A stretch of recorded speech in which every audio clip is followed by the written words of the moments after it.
first 4 months of the Donald Trump presidency, that you expect that Democrats would have this massive lead on the economy.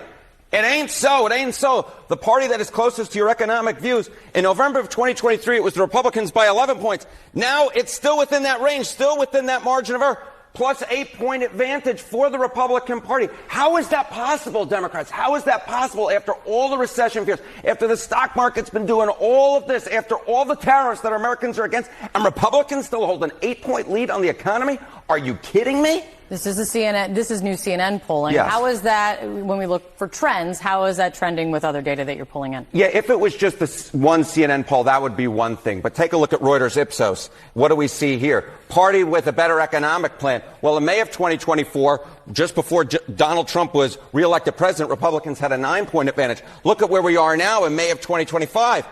The advantage actually went up by 3 points. Now Republicans have a 12-point advantage when it comes to the party with a better economic plan. And again, this is after months of supposed economic uncertainty in which the stock market's been going bonkers, in which the tariff wars that Americans are against have been going on.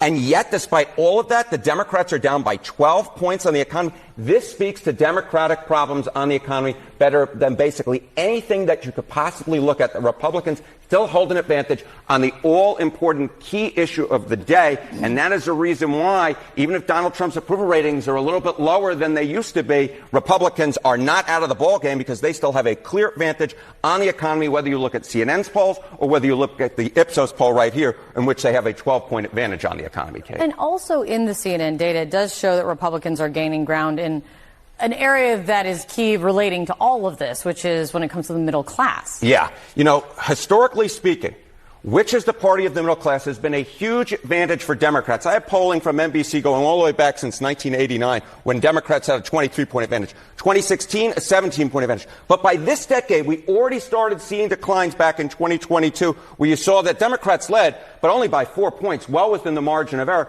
And now in our latest CNN poll among registered voters, which is the party of the middle class, it is tied.